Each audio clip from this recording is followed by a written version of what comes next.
الله نحمده ونستعينه ونستغفره ونؤمن به ونتوكل عليه ونعوذ بالله من شرور أنفسنا وسيئات أعمالنا من يهده الله فلا مضل له ومن يضلله فلا هادي له ونشهد أن لا إله إلا الله وحده لا شريك له ونشهد أن سيدنا ومولانا محمدا عبده ورسوله أرسله بالحق بشيرا ونذيرا بين يدي الساعة صلى الله عليه وعلى آله وصحبه وأمته وبارك وسلم تسليما كثيرا كثيرا.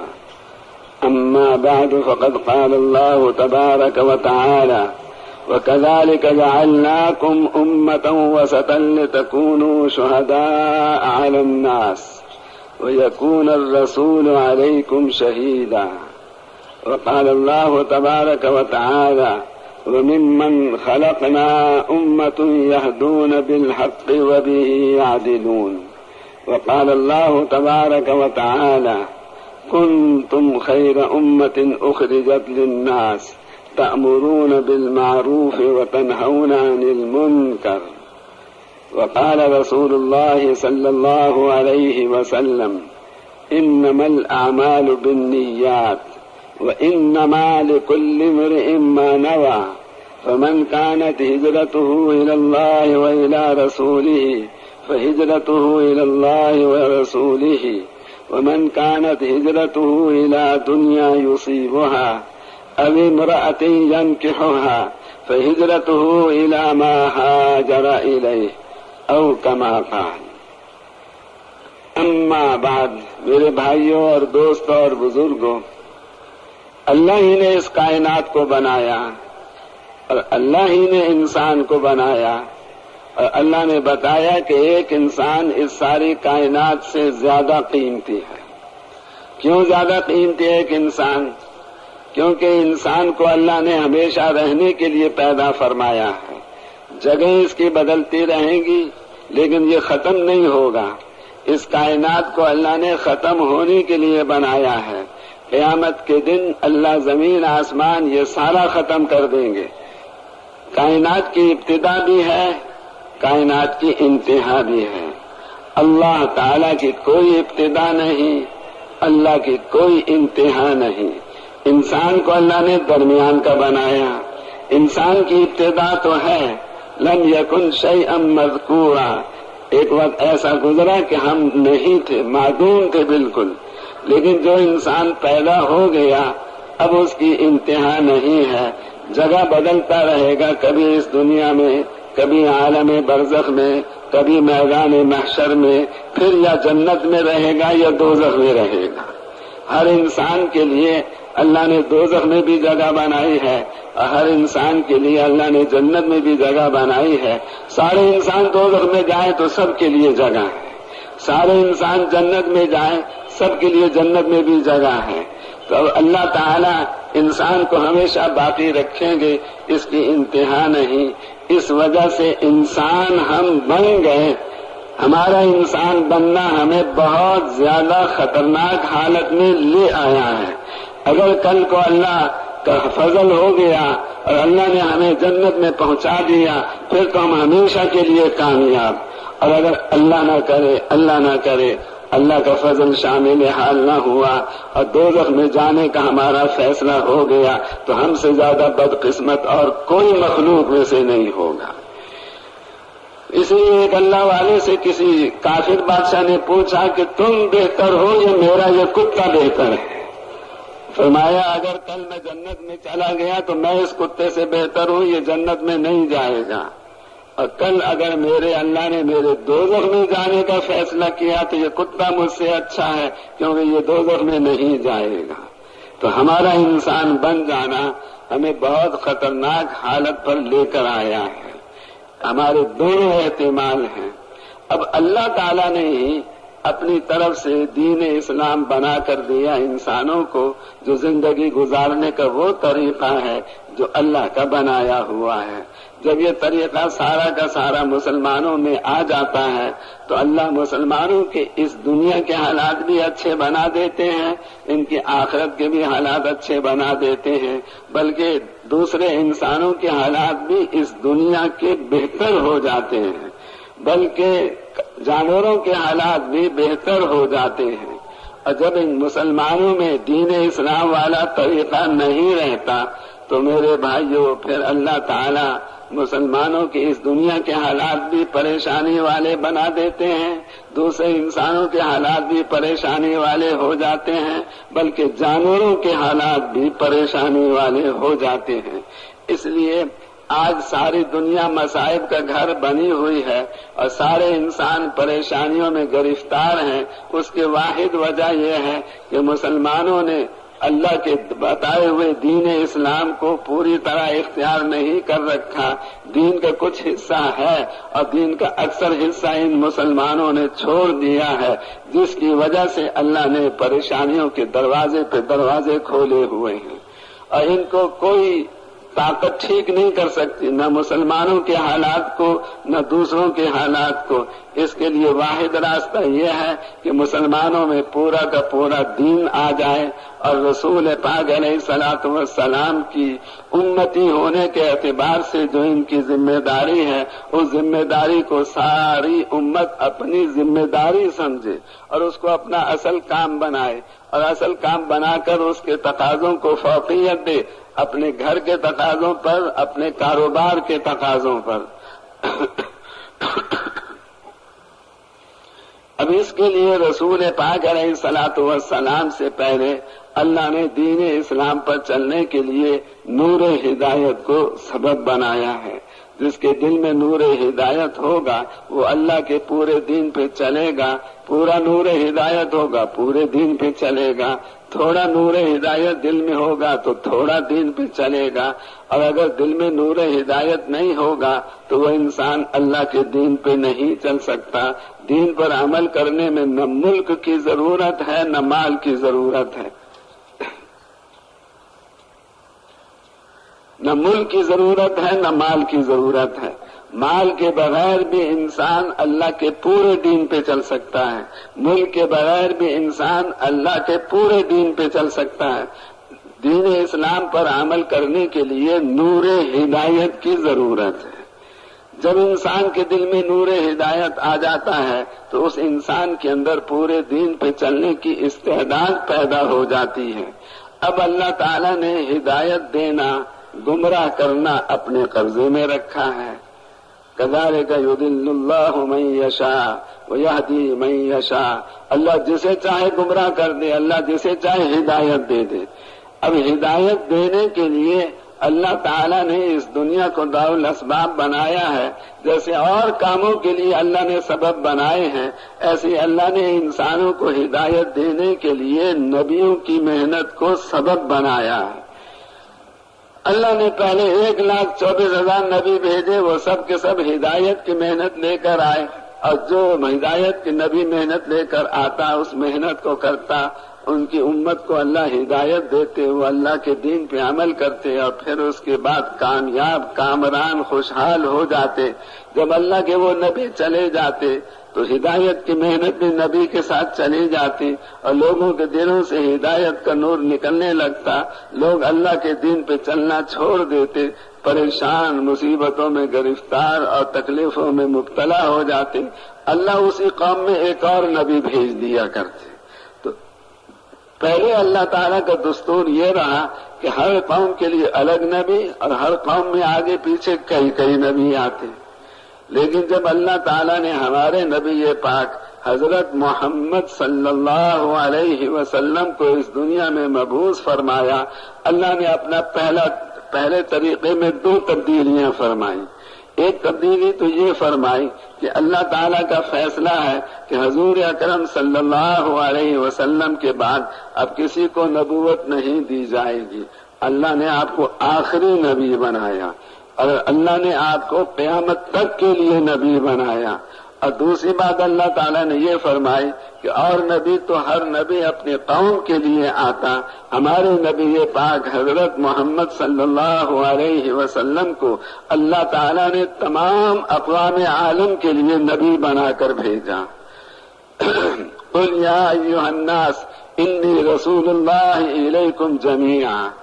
اب چونکہ رسول پاک علیہ السلام عالمی نبی بھی ہیں، آخری نبی بھی ہیں، یا تو اللہ تعالیٰ یہ فیصلہ فرماتے کہ جب تک دنیا رہے گی قیامت کے دن تک حضور اکرم صلی اللہ علیہ وسلم کو بھی اللہ تعالیٰ قیامت تک کے دن کے لیے اس دنیا میں موجود رکھتے، تو پھر رسول پاک علیہ السلام کے ذمے یہ محنت ہوتی.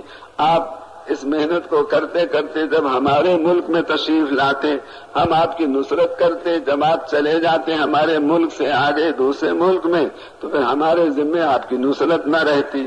یا تو اللہ تعالیٰ رسول پاک علیہ السلام کو قیامت تک کی زندگی دے کر اس دنیا میں رکھتے، تو پھر ہمارے ذمے یہ حضور کی محنت نہ آتی. لیکن ایسا کرنا بھی اللہ کو منظور نہ ہوا. اب جب اللہ نے آپ کو 23 سال کے بعد اس دنیا سے اٹھا لیا، اس لیے اللہ تعالیٰ نے یہ فیصلہ کیا کہ جیسے آپ کے ہمارے نبی تمام نبیوں کے سردار ہیں، ایسے اللہ تعالیٰ نے حضور کی امت کو تمام امتوں کا سردار بنایا اور ان کے ذمے وہ محنت لگائی جو محنت رسول پاک علیہ السلام کے ذمے اللہ نے لگائی. اور اللہ کا وعدہ ہے جب یہ امت اپنے نبی کی محنت کو اپنی محنت بنائے گی، اس کے تقاضوں کے مطابق اپنے آپ کو چلائے گی، تو اللہ تعالیٰ اس امت کی دعاؤں کو ویسے قبول فرمائیں گے جیسے اللہ تعالیٰ حضور اکرم صلی اللہ علیہ وسلم اور آپ کی امت کی دعاؤں کو قبول فرماتے تھے، آپ کے صحابہ کی دعاؤں کو قبول فرماتے تھے. جیسے اللہ پہلے نبیوں کی دعائیں قبول فرماتے تھے، اللہ تعالیٰ اسی طرح اس امت کی بھی دعائیں قبول فرمائیں گے. تب رسول پاک علیہ الصلوۃ والسلام کو اللہ نے اپنا سب سے بڑا نبی بنایا، آخری نبی بنایا، عالمی نبی بنایا. اس لیے جو رسول پاک علیہ السلام کی محنت اللہ نے اس امت کو عطا فرمائی. تو آج امت کو یہ تو یاد ہے کہ میں باپ ہوں، بچوں کی میرے اوپر ذمہ داری ہے. کوئی یہ کہتا ہے کہ میں بیٹا ہوں تو ماں باپ کی میرے اوپر ذمہ داری ہے. اور کوئی یہ کہتا ہے کہ میں دکاندار ہوں، دکان کی میرے اوپر ذمہ داری ہے. کوئی کہتا ہے میں ڈاکٹر ہوں، مریضوں کی مجھ پہ ذمہ داری ہے. کوئی کہتا ہے میں وکیل ہوں تو موکلوں کی میرے اوپر ذمہ داری ہے. کوئی کہتا ہے میں خاوند ہوں تو بیوی کی میرے اوپر ذمہ داری ہے. یہ ساری نسبتیں آج مسلمانوں کو یاد ہیں، اور جو مسلمانوں میں بھی ہیں اور غیروں میں بھی ہیں. یہ آج ہمیں یاد نہیں رہا کہ ہم حضور اکرم صلی اللہ علیہ وسلم کی امتی بھی ہیں، اور حضور کے امتی ہونے کے اعتبار سے ہم پر اللہ نے ساری دنیا کے تمام انسانوں کو ہدایت دلوانے کی محنت ہمارے ذمے لگائی ہے. یہ آج مسلمان بالکل اپنا یہ سبق بھول گیا، یہ ذمہ داری بھول گیا، جس کی وجہ سے آج مسلمان پورے اسلام پہ چلنے والے نہ رہے، اور مسلمانوں کو بھی اللہ نے پریشان کیا ہوا ہے اور تمام کافروں کو بھی اللہ نے پریشان کیا ہوا ہے. اس کی واحد وجہ یہی ہے کہ امت نے اپنے فرض منصبی کو چھوڑ دیا. اور رسول پاک علیہ الصلوۃ والسلام کی محنت کی ابتدا کہاں سے ہے کہ یقینوں کو تبدیل کرنا اور مخلوق کا تأثر ہمارے دل میں نہ رہے، اللہ سے متاثر ہونا یہ ہمارے دل میں آ جائے. مخلوق سے جو متاثر ہو کے چل رہا ہے وہ یقیناً خسارے میں ہے، ٹوٹے میں ہے، اس کی دنیا بھی اجڑے گی، اس کی آخرت بھی خراب ہوگی. ہماری محنت کا خلاصہ یہ ہے کہ ہمارے دلوں میں سے مخلوق کا تأثر بالکل نکل جائے اور ہمارے دلوں میں اللہ کا تأثر پیدا ہو جائے. مخلوق سے متاثر ہو کے جتنے انسان چاہے بادشاہ بن جائیں، چاہے بڑے سے بڑے مالدار بن جائیں، اللہ ان سب کا نقصان ان کو موت کے وقت ظاہر کر دے گا. اللہ ان پہ واضح کر دے گا. اس دنیا میں بھی اللہ دکھا دے گا کہ جو مخلوق سے متاثر ہو کے چلتا ہے وہ اپنی حکومت میں بھی ناکام اور اپنے مال کے نقشے میں بھی ناکام، اور جو اللہ تعالیٰ سے متاثر ہو کے چلتا ہے وہ دنیا میں بھی کامیاب اور مرنے کے بعد بھی کامیاب. تو یہ رسول پاک علیہ السلام والی محنت امت کے ذمے ہے. یہ ایک ایسی ذمہ داری ہے جس کو امت کئی سو سال سے بھولی ہوئی، جس کی وجہ سے مسلمانوں میں آج پورا دین بھی باقی نہیں رہا، ہدایت کا نور بھی پورا نہ رہا. اس لیے اس اجتماع کا مقصد یہ ہے کہ اللہ تعالیٰ امت مسلمہ کے حال پر رحم فرمائے اور ہم سب مسلمان رسول پاک علیہ السلام کے امتی ہونے کی نسبت پر جو ذمہ داری اللہ نے ہم پر عائد کی ہے اس ذمہ داری کو ہم اپنی ذمہ داری سمجھیں اور رسول پاک علیہ السلام کی محنت کو اپنی محنت بنائیں. تو بھائی آپ بھائیوں میں سے کون کون حضور کی محنت کو اپنی محنت بنانے کے لیے تیار ہیں؟ سارے بھائی تیار ہیں. اب اس میں یہ ہے کہ ہمیں وقت آزادی سے نہیں گزارنا. اجتماع کے 3 دن یہ ہمیں پابند بن کر گزارنے ہیں، کیونکہ ہم سب کے سب محتاج تربیت ہیں اور اصلاح کے ہم محتاج ہیں، ضرورت مند ہیں. تو اس کے لیے سب سے پہلی بات تو یہ ہے کہ ہمارا وقت اپنی خواہشات اور اپنی ضروریات کے مطابق نہ گزرے.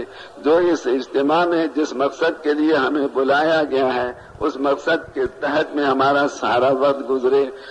جتنے ساتھی آئے ہیں سب کی 10-10 15-15 کی جماعت بنی ہو اور 2-2 کی جوڑیاں بن جائیں، تاکہ جب اجتماعی عمل شروع ہو تو ہم سب سارے کام چھوڑ کر اجتماعی عمل میں شریک ہو جائیں. جیسے نماز با جماعت ہوتی ہے اس وقت سب آدمی سب کام چھوڑ کے نماز با جماعت میں شریک ہو جاتے ہیں.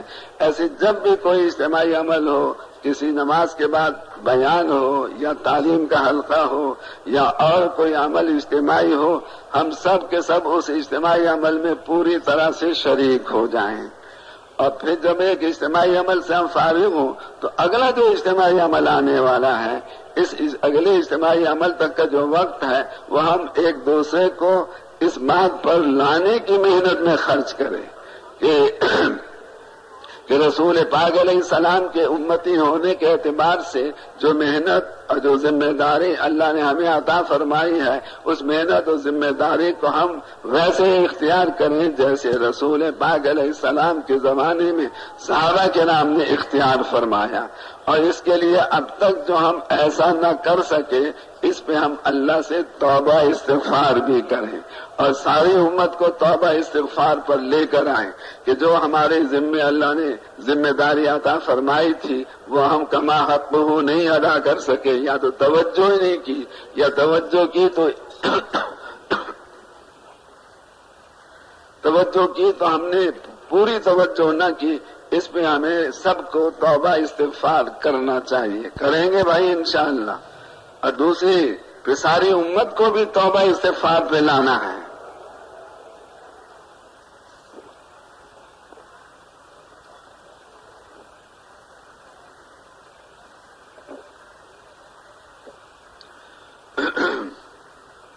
مولانا الیاس صاحب رحمت اللہ علیہ کے بارے میں سنا ہے، وہ یہ فرمایا کرتے تھے کہ ساری امت ہر امتی کی ذمہ دار ہے اور ہر امتی ساری امت کا ذمہ دار ہے.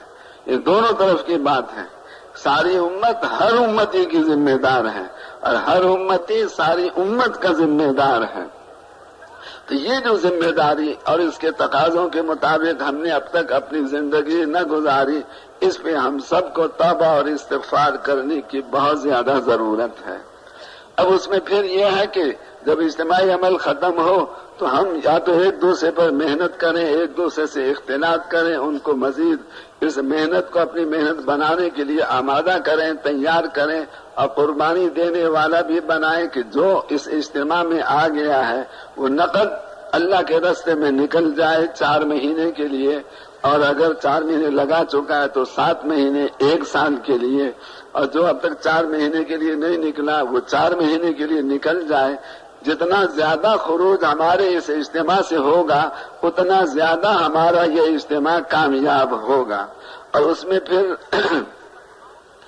یعنی ہمارا رہنے کا جو وقت گزارنے کا جو انداز ہو وہ اکرام مسلم والا ہو، یعنی ہم اپنی ضروریات کو قربان کریں دوسروں کی ضروریات کی وجہ سے. ہم اپنے لیے کم سے کم جگہ میدان میں حاصل کریں، ہم اپنے وضو استنجے کے لیے کم سے کم وقت لگائیں، اور اسی طرح سے یعنی ہمارے حضرات یہ چاہتے ہیں کہ 3 دن 3 راتیں ہماری اعتکاف کی طرح سے گزریں، یعنی ایسا نہ ہو کہ ہم کھانے زیادہ کھائیں اور پانی زیادہ پیئیں، چائے زیادہ پیئیں، اور اس سے زیادہ جب یہ چیزیں ہو جاتی ہیں تو پھر استنجا وضو کرنے میں بار بار جانا پڑتا ہے اور لائن لگ جاتی ہے، اور پھر وضو میں بھی لائن، استنجا خانے میں بھی لائن لگ جاتی ہے، تو یہ ہمارا وقت اس میں نہ گزرے۔ اس لیے یہ فرماتے ہیں ہمارے حضرات کھانا کم سے کم کھائیں اور پینا ہم کم سے کم کریں، تاکہ ہمارے جسمانی تقاضوں میں وقت کم سے کم لگے، اور پھر روح ہمارا ایسا ہو کہ بھائی ہم نے ہر ایک کا اکرام کرنا ہے، ہر ایک کے لیے اپنی ضروریات کو آگے پیچھے کرنا ہے، میری ضرورت کا جو چاہے ہو جائے، دوسرے کا ضرورت ضرور پوری ہو جائے،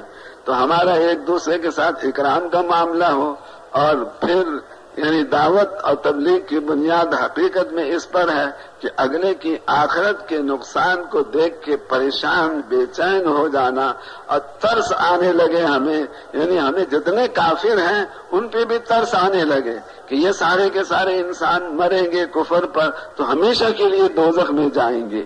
اس وجہ سے ہمارے دل میں یہ جذبہ ہو کہ یہ کافر جو ہیں ان کو بھی اللہ تعالیٰ دوزخ سے بچائے اور ان کو بھی اللہ تعالیٰ ہمارے ساتھ جنت میں لے جائے۔ آپ سن کر حیران ہوں گے، غزوہ احد میں ایک کافر نے پتھر لیا اور مارا زور سے، وہ رسول پاک علیہ السلام کے ہونٹ پہ لگا، دانت پہ بھی لگا، دانت ٹوٹ کے آپ کا نیچے گر گیا۔ اب جو صحابہ آپ کے پاس کھڑے تھے وہ یہ حالت دیکھ کر ان کے تو دل پر چھریاں چل گئی کہ ہمارے نبی پاک علیہ السلام کو کافر نے پتھر مارا، ہونٹ بھی زخمی، دانت بھی ٹوٹ گیا۔ ان تمام صحابہ جو آپ کے ارد گرد کھڑے تھے کہنے لگے یا رسول اللہ اب تو آپ بد دعا کریں ان کافروں کے لیے۔ صحابہ نے یہ فرمائش رکھی رسول پاک علیہ السلام کے سامنے، اب تو آپ لو دعوت اللہ علیہم، کیا ہی اچھا ہو اگر آپ ان کے لیے بد دعا فرمائیں، لیکن آپ کے دل کی گہرائیوں سے جو آواز نکلی وہ کیا نکلی؟ اللہم اہد قومی فانہم لا یعلمون۔ اتنی تکلیف پہنچانے والے کافروں کے لیے آپ کے دل سے یہ آواز نکلی، اے اللہ میری اس قوم کو ہدایت دے دے، انہوں نے جو کچھ میرے ساتھ کیا ہے وہ اس لیے کیا کہ میرا مرتبہ یہ جانتے نہیں، اگر ان کو معلوم ہوتا میرا مرتبہ کیا ہے تو کبھی میرے ساتھ ایسا نہ کرتے۔ تو اب اتنی تکلیف دینے والے کافروں کے لیے بھی آپ کے دل میں سے ہدایت کی رغبت، ہدایت کی طلب، ہدایت کی حرص کم نہ ہوئی۔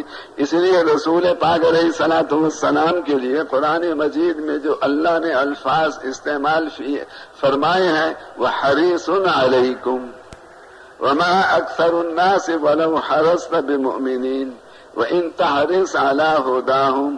حرص اور طلب میں فرق یہ ہے کہ طلب ابتدائی حالت ہے، جب کوئی چیز زیادہ مقدار میں ہو جاتی ہے تو اس کا نام بدل جاتا ہے۔ جیسے اپریل میں گرم ہوا چلتی ہے تو کہتے ہیں گرم ہوا چل رہی ہے، پھر مئی جون میں جا کر وہ گرم ہوا بہت زیادہ گرم ہو جاتی ہے اور اس گرم ہوا کے لگنے سے بعض آدمی مر بھی جاتے ہیں، تو کیا کہتے ہیں کہ اب یہ نہیں کہتے گرم ہوا چل رہی ہے، کہتے ہیں لو چل رہی ہے۔ تو گرم ہوا کا نام بدل کے لو رکھ دیا جب اس میں زیادتی ہو گئی۔ ایسی ابتدائی حالت ہے کسی چیز کی طلب ہونا، اور حرص کیا ہے کہ جس چیز کی طلب ہے وہ نہ ملے تو آدمی جان دینے کے لیے تیار، اپنی بیوی بچے بھی قربان کرنے کے لیے تیار۔ اس لیے جب کفار مکہ نے رسول اللہ صلی اللہ علیہ وسلم کو یہ کہا کہ آپ دعوت کا کام چھوڑ دیں، بار بار آ کے انہوں نے یہ تقاضا رکھا، تو رسول پاک علیہ السلام نے آخر میں یوں فرما دیا جا کر وہاں سے سورج کو لے آؤ اور سورج جیسی وزنی چیز بھی میرے داہنے ہاتھ پہ رکھ دو، پھر جا کے دوبارہ وہاں سے چاند کو لے آؤ اور چاند کو لا کے میرے بائیں ہاتھ میں رکھ دو، تو بھی میں یہ کام نہیں چھوڑ سکتا۔ لَيَنْفَذَنَّ هَذَا الْأَمْرُ أَوْ تَنْفَرِدُ صَالِفَتِي، یا تو میرا یہ دین اسلام دنیا میں چل کر رہے گا یا میری گردن میرے جسم سے الگ ہو جائے گی۔ میں جان دے سکتا ہوں مگر اس کام کو نہیں چھوڑ سکتا، دعوت و تبلیغ کے کام کو۔ تو یہ کیفیت اللہ تعالی ہم سب کو نصیب فرمائے کہ ہمارے دل میں تمام کافروں کے لیے خیر خواہی کا جذبہ ہو اور ان کے اوپر ہمارا دل ترس کھا رہا ہو، اس لیے کہ ان کی آخرت خراب ہو رہی ہے۔ حضرت عمر رضی اللہ عنہ کے بارے میں آتا ہے، وہ ایک دفعہ ملک شام تشریف لے گئے اور وہاں انہوں نے دیکھا کہ ایک پادری ہے جس نے رہبانیت اختیار کی ہوئی ہے اور وہ سوکھ کر ہڈیوں کا ڈھانچہ ہے، کھال ہے چہرے پر، گوشت نہیں ہے، ہڈیاں ہیں۔ تو اب وہ کھڑا ہوا حضرت عمر کو دیکھنے کے لیے، حضرت عمر بھی اس کے پاس سے گزرے، حضرت عمر کی نظر اس پہ پڑی، دیکھتے ہی حضرت عمر کی دونوں آنکھوں میں سے آنسو بہنے لگے۔ ساتھیوں نے کہا، اے امیر المومنین آپ روئے نہیں، کیوں؟ یہ مسلمان نہیں ہے جس کو دیکھ کر آپ روئیں، یہ عیسائی ہے۔ فرمایا مجھے بھی معلوم ہے کہ یہ عیسائی ہے، لیکن جب میری نظر اس کے چہرے پہ پڑی اور میں نے اس کے مجاہدے کو دیکھا تو مجھے فوراً اللہ کا قول یاد آ گیا، عاملۃ ناصبہ تصلی نارا حامیہ۔ بہت سے انسان ایسے بھی ہوں گے اس دنیا میں جو عمل کریں گے بہت، اور عمل کرتے کرتے اپنے آپ کو تھکا دیں گے، مشقتیں اٹھائیں گے، لیکن غلط طریقے سے کر رہے ہوں گے، اس لیے وہ سارے کے سارے انسان مرنے کے بعد گرم گرم آگ میں جائیں گے۔ تو مجھے اس پہ رونا آیا کہ اس بیچارے نے دنیا میں اتنی تکلیفیں اٹھائیں، اب مر کے یہ پھر بھی یعنی دوزخ کے عذاب میں جائے گا، گرم گرم آگ میں جائے گا، اس لیے میری آنکھوں میں آنسو آ گئے۔ آج مسلمانوں یعنی کافروں کی ہمدردی ہمارے دل سے تو کب سے نکل گئی، آج تو ہمارے دل میں سے مسلمانوں کی ہمدردی بھی نکل گئی ہے۔ اس لیے بھائیوں یہ اس کی سزا ہے جو ہمارے ساتھ اب ہو رہا ہے، اللہ کی طرف سے معاملہ کہ ہر طرف سے پریشانیاں آ رہی ہیں، وہ اس وجہ سے کیونکہ ہم نے رسول پاک علیہ السلام کی محنت کو اپنی محنت نہیں بنایا، حضور کے کام کو اپنا کام نہیں بنایا۔ تو بھائی سارے بھائی تیار ہیں اس کام کو اپنا کام بنانے کے لیے، اور بھائی اپنا وقت آپ پابندی کے ساتھ گزاریں گے نا، بازار تو نہیں جائیں گے آپ لوگ، بازار تو شیطان کے اڈے ہیں، چاہے مکے کا بازار ہو چاہے مدینے کا بازار ہو۔ جب مکے مدینے کے بازار کو بھی حضور نے شیطان کے اڈے بتایا تو ہمارے باہر کے بازار تو یعنی یہ شیطان کے اڈے ہیں، اور ان میں جانے سے انسان کے دل میں جتنا اعمال کی وجہ سے نور آتا ہے وہ نور سارا کا سارا نکل جاتا ہے۔ اس لیے اپنے آپ کو اسی ماحول میں رکھیں اور کھانے پینے کا کام مختصر کریں، ایک دوسرے کو تیار کرنا۔ پچھلے سال جتنی جماعتیں تیار ہوئی دعا کرے اللہ سے دگنی تگنی چوگنی تیار کر دے، اللہ کے لیے تیار کرنا کیا مشکل ہے۔ تو پچھلے سال سنتے ہیں کہ 6000 جماعتیں تھیں، تو اس سال اللہ تعالیٰ سے آپ سب دعا بھی کریں کہ اللہ تعالیٰ 16000 جماعتیں نکال دیں۔ ہم نے تو ساری امت کو اللہ سے ہدایت دلوانی ہے، ساری امت کو حضور کے کام والا بنانا ہے، امت کو ہم نے اس کے لیے تیار کرنا ہے۔ تو اس کے لیے تو یہی ضروری نظر آتا ہے کہ جتنے اس اجتماع میں آئے وہ سب اللہ کے راستے میں نکل جائیں۔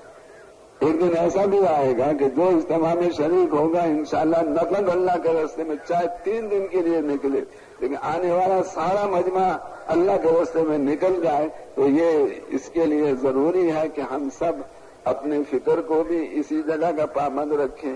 اور ایک ضروری درخواست یہ ہے کہ یہ موبائل فون یہ تو بہت زیادہ نقصان دہ ہے، یہ انسان کی توجہ کو اس اجتماع سے اور اس اعمال کے ماحول سے ہٹا کر ادھر لے جاتا ہے جدھر ہم نے بات کی ہے۔ اگر گھر میں بات کی ہے تو گھر کا خیال آنے لگ جائے گا۔ اب آپ بیٹھے ہیں بیان میں اور آپ کو خبر ملی ہے کہ آپ کے بیٹے کو بخار چڑھ گیا ہے، اور بیٹے کی سوچ میں آپ لگ رہے ہیں، اور اس لگنے کی وجہ سے آپ بیان میں بیٹھے ہیں لیکن آپ کی توجہ بیان کی طرف نہیں ہے، اپنے بیٹے کی طرف ہے۔ کاروبار میں آپ نے کوئی ٹیلی فون کیا موبائل، وہاں سے پتہ چلا کہ آپ کے تو فلانا کام میں نقصان ہو گیا ہے۔ اب آپ بیٹھے ہیں تعلیم میں اور آپ کا دل دماغ اس میں